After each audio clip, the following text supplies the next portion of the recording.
What is going on, everyone, and welcome back to the channel. I hope you're all doing well. Now, today I've got for you 4 revenge stories, starting off with some brutal nuclear revenge. So lock in, this gets insane. Revenge by my dad on the man who harassed his sister. I lost my dad 20 days ago.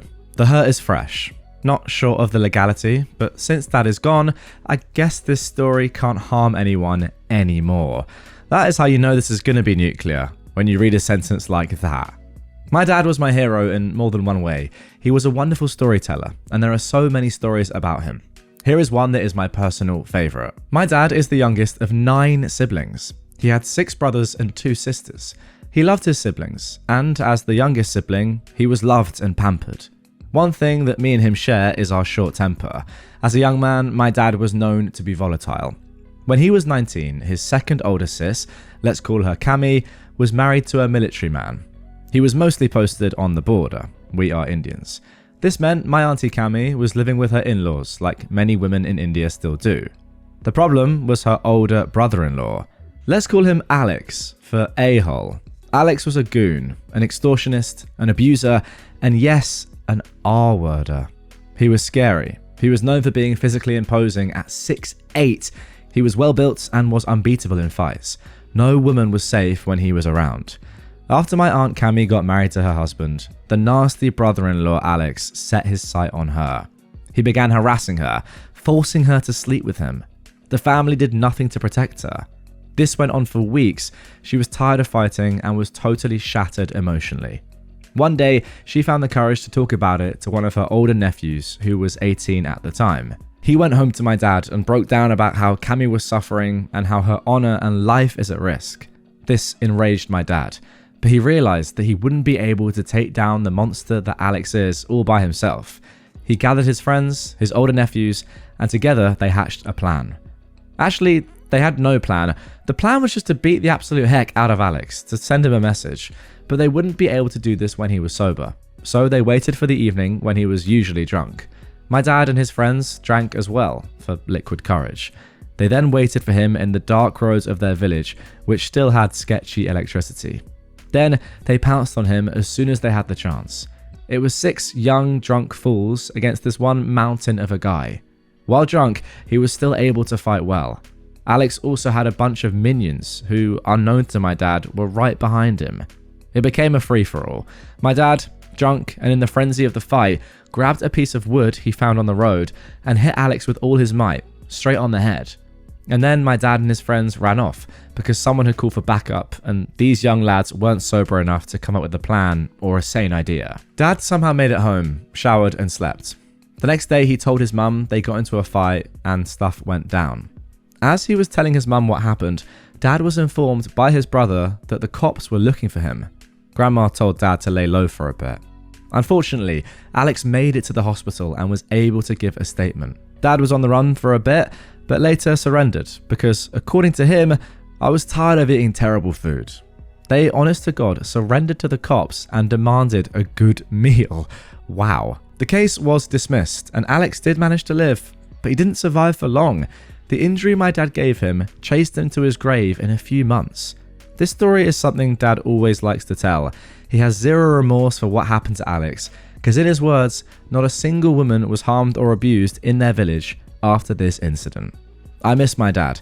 I'm sure he had many more stories like this, but I will never know them. Okay, there we go. A pretty serious story to start, but yeah, respect to your dad, I suppose. The one thing I'm not entirely sure about is even if this story did come out when your dad was still alive, I don't think there would be enough evidence to really convict him that much later on. But I mean, it's probably a good thing that it didn't really come out anyway, and that, it wasn't public information like it is now when he was still around.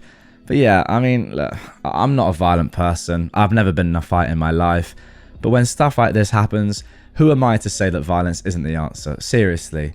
I mean, if people didn't get this sort of treatment done to them at points in their lives, I think they might just carry on doing stuff like this. It gets to the point where if somebody is causing this much pain, and I mean physical pain, not just emotional pain, of course, how are they ever going to learn? How are they going to stop doing it? Maybe they never will. Maybe the answer is just to put them in jail for life.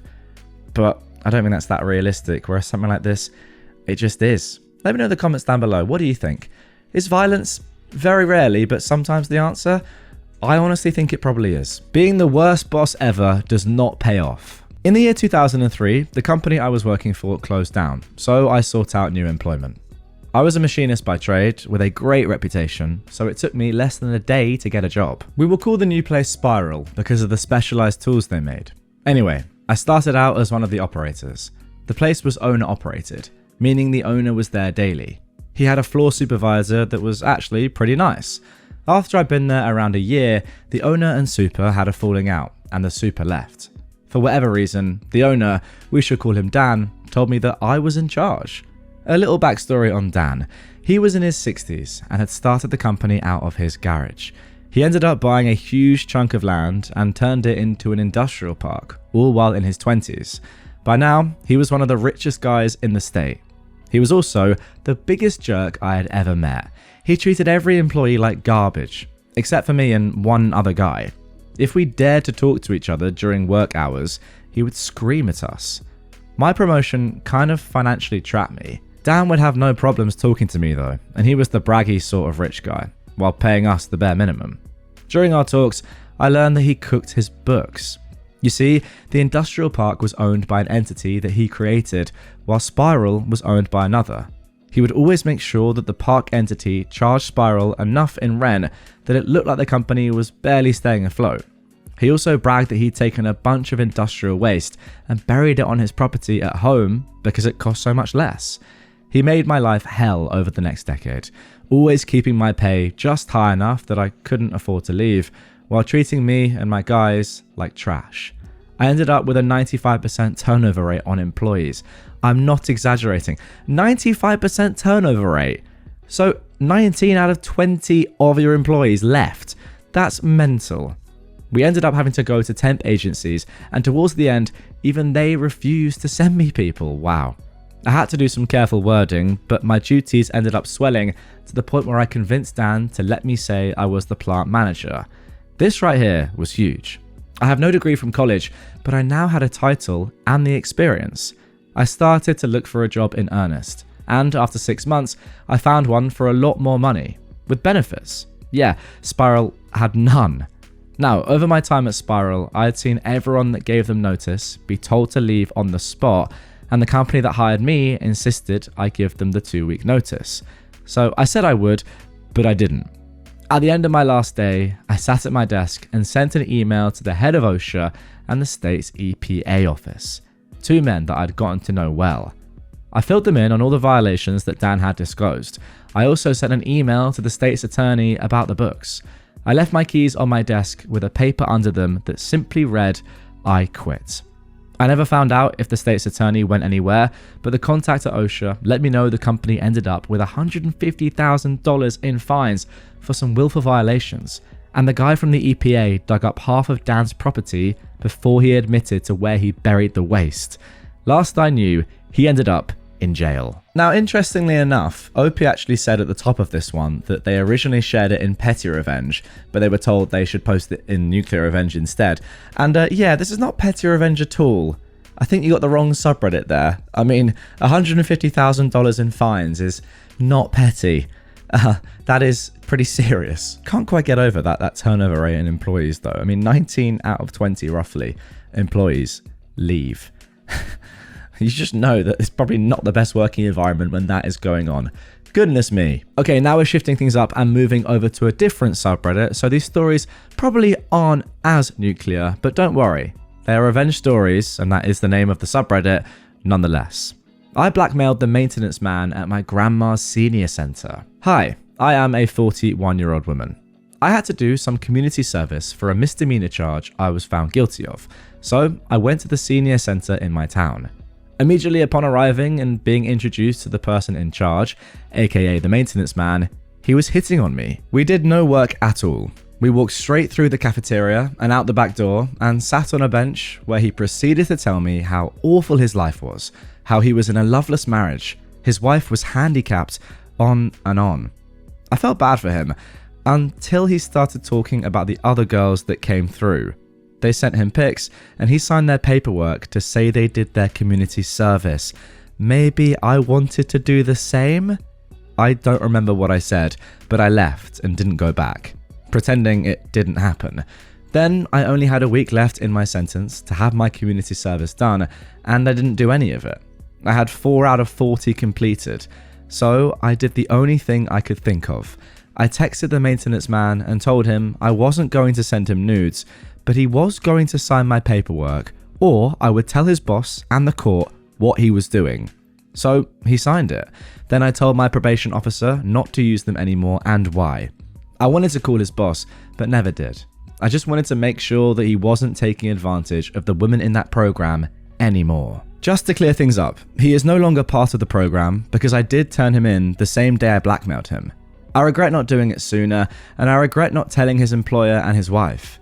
Funny ending to this one is one day I was at work telling some girls about this guy, and later on that day, one of them pulled me aside and told me that the maintenance man is her stepdad.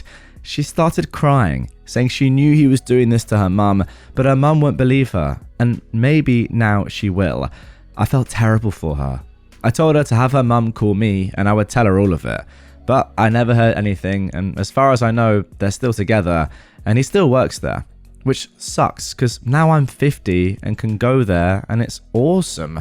The craft room is insane. They have a choir, lots of exercise equipment, free transportation, and day trips everywhere, but I don't want to see him. If I had the balls, I would totally go and make sure I said, hey, remember me? Oh god, what a horrible person. I mean, just what a horrible person. I really wish that, like, you know, this isn't, as I said, this isn't from NuclearRevenge. This is just from r/revenge stories. And this is one of those stories where I wish the revenge was nuclear. Like, the fact that that guy is still working there now is ridiculous. I feel like this is one of those where you need to find out and get in contact with other women that this has happened to. I don't know how you would, but maybe, you know, talk to some other staff at this location and sort of explain what's going on and what this guy has done to you and other women, and maybe they'll have the contact details of others that have worked there before. I mean, they should, right? They should have the community service details. Whatever. Like, you need to do something about this because this guy is just taking advantage of you.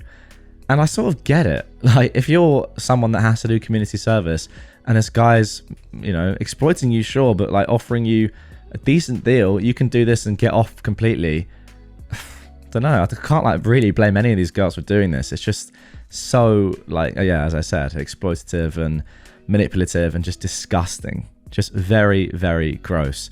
This is what I say, like, sometimes is violence the answer? I don't know. This guy's gotten away with it completely, in my opinion. Yeah, there was a little bit of revenge, but barely any. I mean, look, fair play to you for actually getting him to stop and not take advantage of women, but is that revenge? Getting someone to stop what they were doing? Not really. Like, where's the revenge there? They've just stopped. It's a shame. I wanted more there. Now for our final revenge story of this one. A lousy friend. This is about my ex-friend Ivy. We grew up together, did everything side by side, and had each other's backs always. About 5 years ago, I really needed her the most, as I was in a really rough period. I lost my job, and not long after, my boyfriend broke up with me.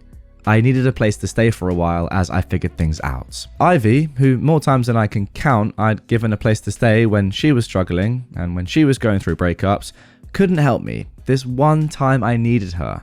She just said, look, I wish I could help, but things are tight.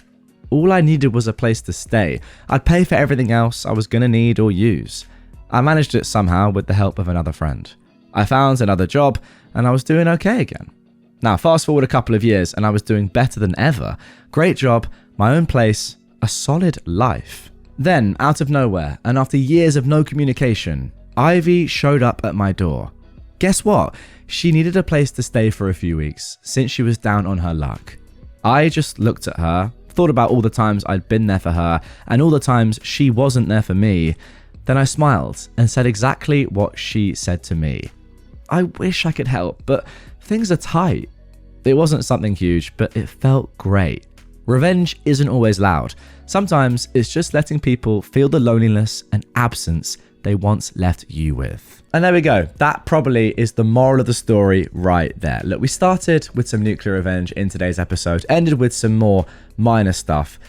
But yeah, I agree. This is just karma personified. And I think that you're right.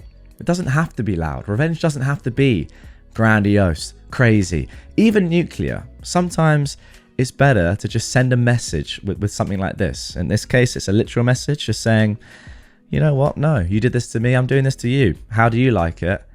But other times I do feel like, yeah, maybe it's better to go a little bit more overboard just for the fun of it. This time it wasn't one of those occasions, and I think what you did was perfect.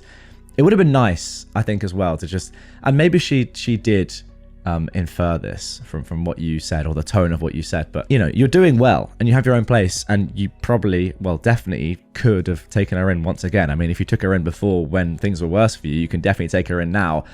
I hope she knows that. I hope she knows that things aren't tight for you, that you're doing well, and that you were saying that sarcastically. Because yeah, that's when it would hit the hardest, if you're like, oh god, this is because I said what I said and didn't take her in. I should have done that. A little bit too late though. Sorry about that. And I'm sorry to all of you, because that is the last story of this episode, and that is going to do it for this one. Hope you enjoyed it. If you did and you want more revenge stories right away, check out this playlist on screen of all my revenge stories. If you're new to the channel, subscribe by clicking this button down here, and I'll catch you guys on the next one.